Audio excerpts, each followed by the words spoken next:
All right, good morning, everybody. Hey, it's a little different atmosphere today. We're doing podcast number 4. I got my good buddy here, Phil. I told you when we started this podcast that we'd be interviewing jujitsu people, but our basis was we used to be in the Navy. So I'm interviewing a great guy today, a retired senior chief, gas turbine, electrical, which is the best rate in the Navy, best rate in the Navy. Um, we work together now. We've known each other for many years. The gas turbine community is a tight knit community, especially when it comes to mechanics and electrical. We work side by side, but it's a real pleasure and honor. Phil just retired, top snipe, senior chief, off the mighty Bunker Hill, best ship in the Navy. I retired off the Bunker Hill. Absolutely love it. So, without further ado, go ahead and introduce yourself, Phil. Hey, how's it going, my peoples? I'm Phil. Like Johnny mentioned, previous Navy, did 20 years, did my 20, and got out.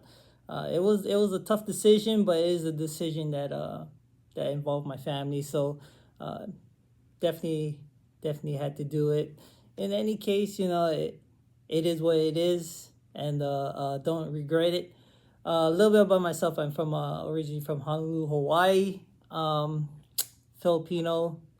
Uh, yeah, that's pretty much it. So when you were in Hawaii, growing up, what really piqued your interest to say, "Hey, man, I've got to be in the Navy someday"? Yeah, absolutely. So a little bit about my background. My parents were normal working class. I wouldn't say we What were part of Hawaii did you grow up in? Honolulu, Hawaii, K-Town, Kalihi, represent. Yeah. If you Yeah, want to because when know, you say Honolulu, everybody's like, "Hey, man, yeah, that's a rich yeah, guy." yep. No, definitely no. We were a working class family. Uh, I would say we're pretty poor, but my parents did the best that they could. We're from Cleve Valley, so it's not exactly the best neighborhood. It was definitely rough, but it was beautiful. It was nice. It was humbling. Um, but yeah, for me, join the Navy. To be honest, I am one of 3 boys. I'm in the middle, so I saw how things were going. The normal route was to do good in school, go to college. Unfortunately, that also means taking on debt. I did do 1 semester in University of Hawaii, and when that bill came, that's when I had to make that decision. I could probably do it on my own without relying on my parents. So So so did joining the Navy was basically the alternate choice. right on. So did the recruiter come on campus, or did you seek out the recruiter? Uh, to be to be blunt, yeah, the recruiter actually called me and said, "Hey, you did pretty good on your ASVAB. Would you want to come in and see what we can do for you?" From there, I did do the initial MEPS process and all that stuff, and kept that on the sidelines. And I told myself, you know what? Let me do 1 semester in college and see how it goes. If it doesn't work out, then I'll go boot camp. Right on.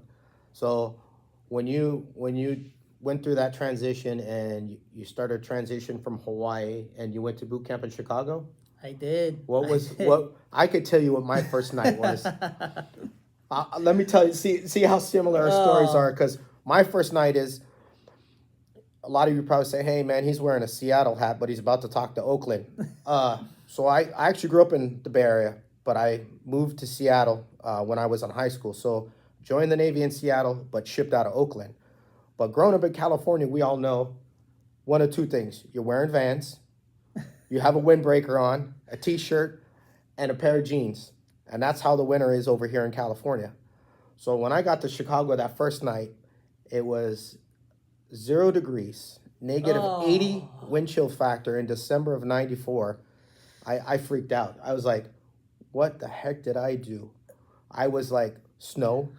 I'd seen it because we've been up to Tahoe a couple times, but I was like, this is unreal snow. I couldn't imagine coming from the islands where you're wearing, and this is, I'm stereotyping, a Hawaiian shirt and shorts and flying all the way to Chicago. What was that like when you hit the ground? Oh man, you Or you did you have a better experience? You went during the summertime. no. You hit it right on the nail. Rep in Hawaii as usual. You know how we do. Exactly what you're saying. Shorts. I wanted to be comfortable. I didn't have flip flops. I did have shoes on, but yes, normal. You'll call it normal attire for Hawaii in December.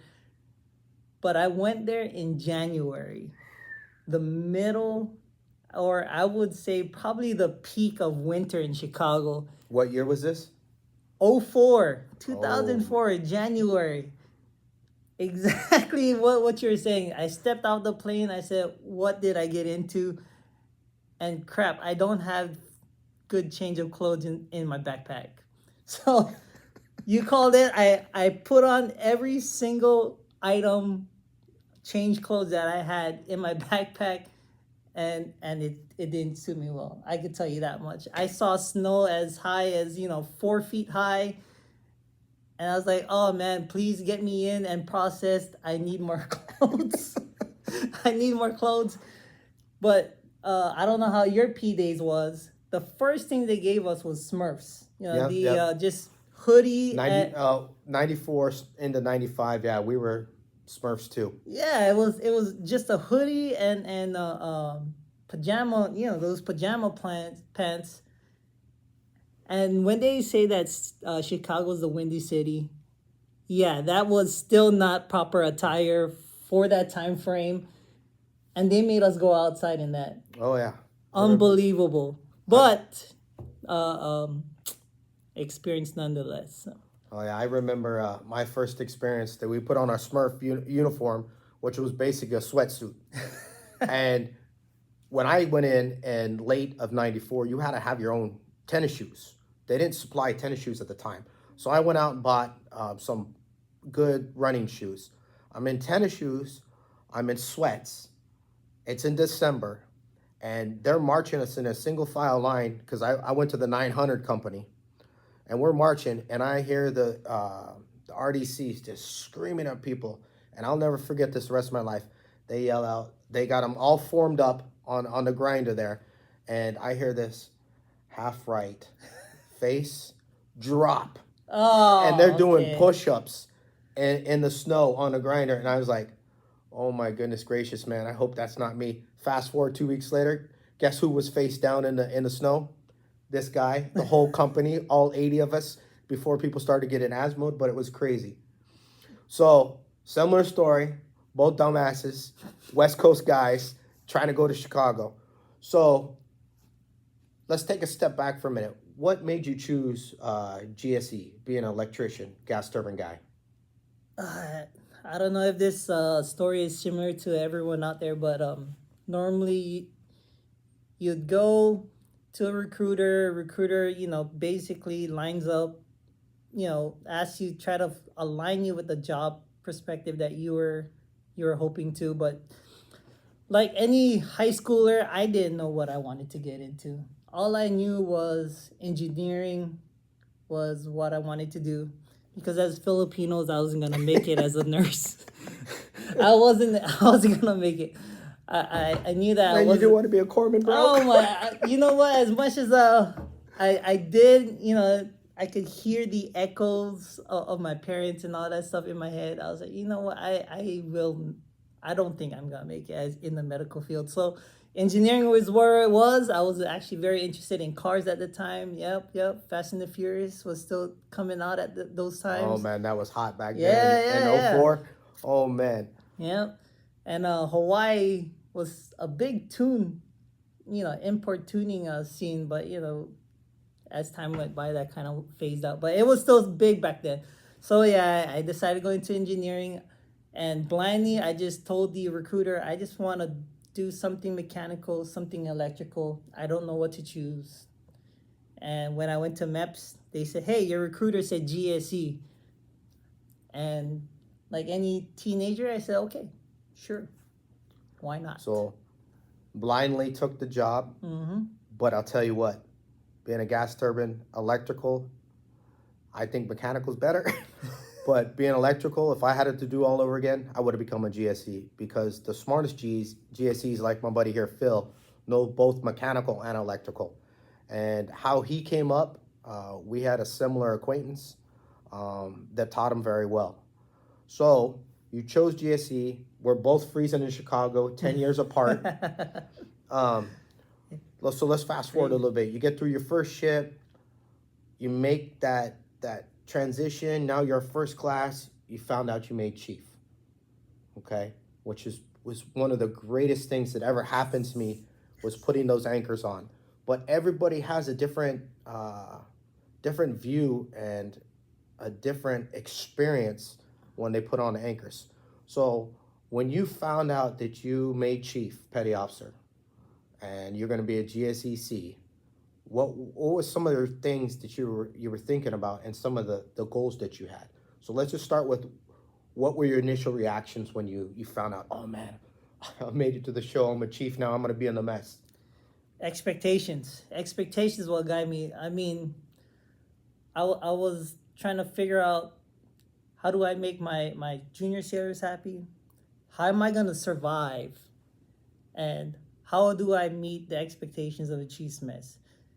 And the biggest hurdle was trying to figure out, where do I want to land and where do I want to be, right? But in all cases, I had to try to figure out how to not abandon, but how to shift my expectations where it met my goals. And then also, too, another thing, I don't know if you had this problem, but the separation from when you go from first class to chief, finding that separation, because you build that camaraderie with the junior sailors to a point that you got to make that transition now. Hey, you're in a higher leadership role, and you've got to meet the expectations in the mess. You've also got to meet the expectation of the deck place, but you got to do it a little more professionally now.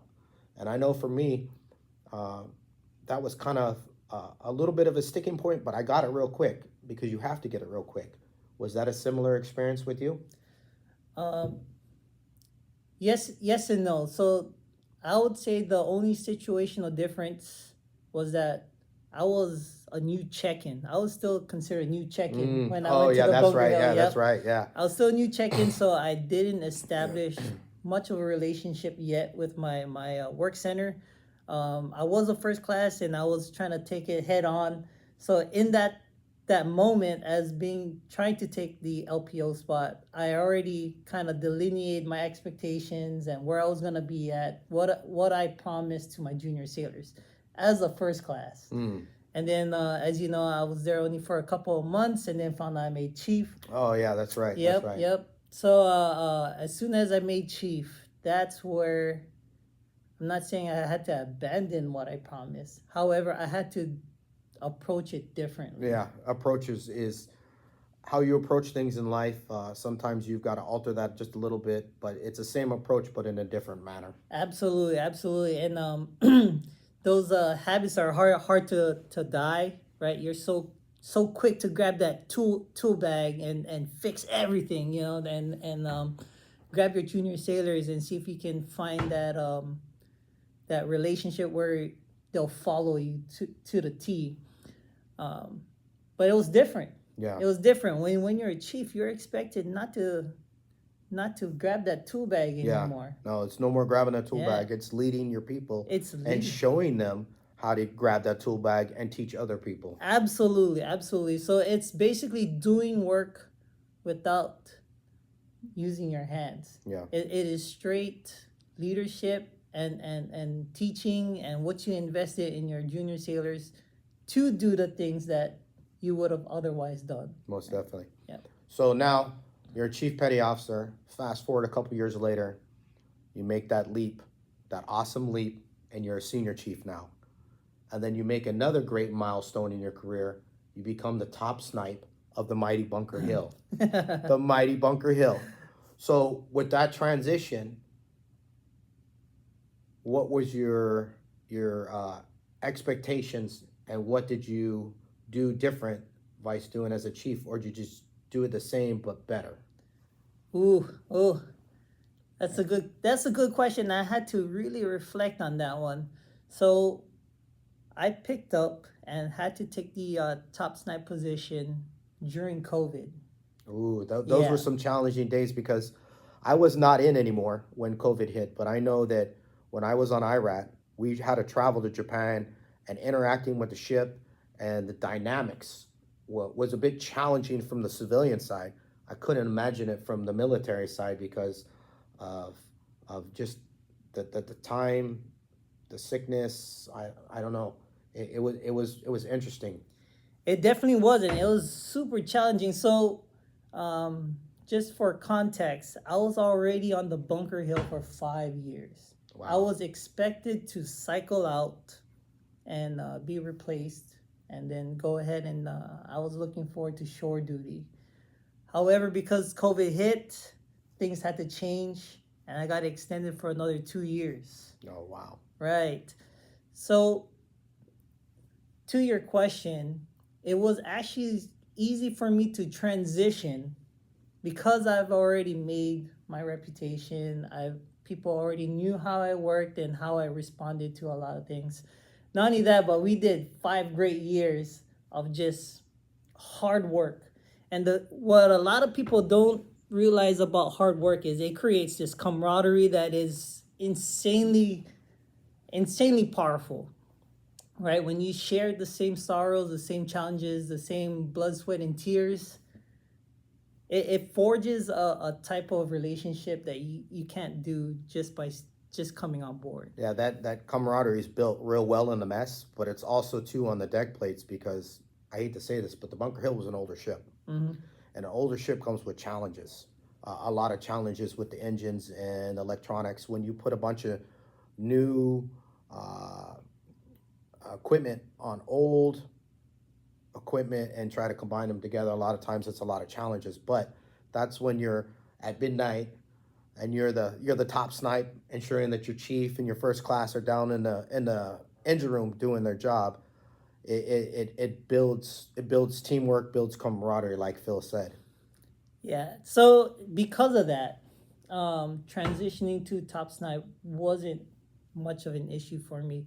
The biggest hurdle was to maintain positivity in the face of COVID restrictions. Yeah, I don't want to dabble too much on what the Navy had to do in that point, but Bunker Hill was also tasked at that time to do a double pump deployment during COVID. Yeah. So that was tough. So it was back to back restrictions, masks, mandates, so on and so forth.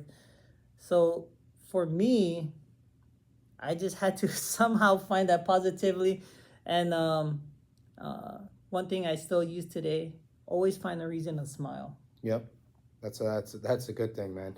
Because if you're smiling, but your sailors know that you're a great individual, but they also know that line not to cross. And if you establish that right off the bat, smooth sailing. So, with that great 20-year career, you make the decision that I want to get out at 20. You want to be with your family. What was going through your mind when that first day that you didn't put on your uniform, that you had to put on civilian clothes? What was going through your mind as you're going to work? Oh my God! So you know what? Let's back up a couple of months. In preparation of retiring, a lot of things that you have to prep for is how do I fill in that income, and can I find a job in today's current market? And just for context, today is October 14th, 2024. Under the current administration, um, jobs wasn't as readily available as you would think. Um, so a lot of questions and a lot of tasks that needed to be answered, and it hits you. It hits you. It hits you hard, especially if your family is really depending on you to provide. So I mean, it was nerve-wracking. I could say the least. It was nerve-wracking. Anxiety builds. However, when you have a great support and the network, oh my gosh. If it wasn't for the Chiefs network, I think I wouldn't be here, smiling today. I would be still probably a little bit worried. However, you just try to maintain that positive outlook. It should be all right. But it felt good. It felt good to finally make that transition. I'm not gonna lie. That's awesome, man. So what is some advice that you would give somebody that's transitioning from the mess or a junior sailor that is deciding that maybe the Navy's not for them anymore, or maybe they're out of retirement like we did. We both did 20. We were both quitters. We could have done longer, but we were both quitters. I quit at 20. Phil quit at 20. I could have done 24 unless I made senior chief. Phil could have probably done up to 30. But what would be some of your biggest advice that you've seen in a short period of time that you've been out? Like, I mean, you're fresh off the boat. Literally fresh off the boat. What would be let's give them two things that you would give advice that no shoot, these two things would be highly recommended that you do prior to transitioning out. I pass this on. Actually, it's crazy how you say that. Is because I've been thinking about this for many years, because as a senior leadership, role, you try to mentor your sailors no matter what they choose. There are sailors out there that only intended to do their initial enlistment and then bounce. But my biggest advice is whatever you do to forward your career in the Navy is parallel to what you need to do to forward yourself outside. And now that I'm on the other side, it still holds true to today. And it only confirms my teachings that whatever you do, whether you, in order to fill your evaluations in the Navy, what you do on the outside also helps you in the inside and vice versa. So no time is wasted. Just make sure that you make your time, you use your time wisely. That's number one. Number two is the Navy allows for a lot of growth, not just professionally, but personally. There is a ton of mentors in the Navy. A lot of people who've made mistakes, a lot of people who've done this, done that, and this is what I've learned. Tap into it, right? That is one of the best references or cheat codes, I would say. If you were a young sailor or even retiring, there's always someone ahead of you that already did it. Mm-hmm. So tap into it, and all it needs is hello, my name is. What are you doing today? How are you feeling today? You mind if I ask you some questions? And that's it. From there, life is actually pretty easy. Yep. Especially when you lean on other people in the Navy or in the mess. I mean, everybody's willing to help. But if you go in with an attitude and think the Navy owes you something, the Navy doesn't owe you anything. You owe the Navy. The Navy provided you an opportunity. Whether you take it or not is up to you. Because I'm sure there's a lot of times that Phil can tell you, and I could tell you that, the Navy messed me over. The Navy never messed you over. I had a rocky career because I chose a rocky career. I'm the one that screwed myself over. I didn't screw anybody over. I almost put some people in the hospital because I was a dumbass, but I screwed the Navy. The Navy never screwed me. And I'm sure talking to Phil, he'd tell you the same thing. The Navy's a great career. It's what you make out of it in life. Mm-hmm. If you don't want to join the Navy, don't join the Navy. But if you go into anything in life, it's what you make out of it. I mean, if you're digging ditches, if you're the best ditch digger in the world, make the best of it. And you see how this guy's always smiling? I kid you not. I've known Phil for, probably 12 years. 12 years. Dude never stops smiling. Because he's happy. He's content. And as long as you're content in life, sky's the limit. But, another true American hero in my book and in my opinion, did 20 years in the Navy, did something for his country, made great success, became a top snipe, led the greatest warship in the world. Ah, And always. some of you that don't know what a top snipe is, it's basically the right under the chief engineer, the top enlisted guy. So he's in charge of everything in engineering and reports up to Chang. You know, in a nutshell, just trying to get it for the individuals that were never in the Navy understanding. But great guy, so blessed to work with them. We're gonna do cool things, and we're at a secret location. We can't really tell you where we're at. It's not that secret, but we're not gonna tell you where we're at. But Phil, thanks for being a part of the podcast. Number 4 is done. Really excited to have Phil on a podcast.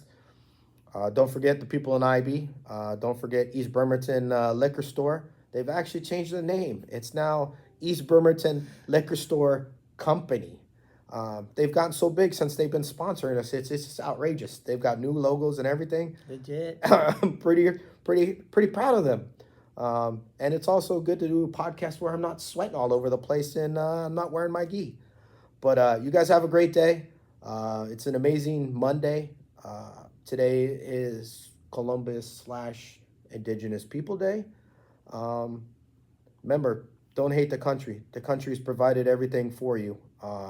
Just be blessed for what you have. Because I don't know about your experiences, but my experience when I was 19 in Jakarta in 1995, seeing how they live versus how we live was an eye-opener for a 19-year-old that coming off the West Coast. I didn't have it great, but I had it a lot better as a kid than these people in Jakarta did. But be kind to everybody. Be grateful what you got. And Phil, thanks again, homeboy. Hell yeah. Appreciate it. Like and subscribe.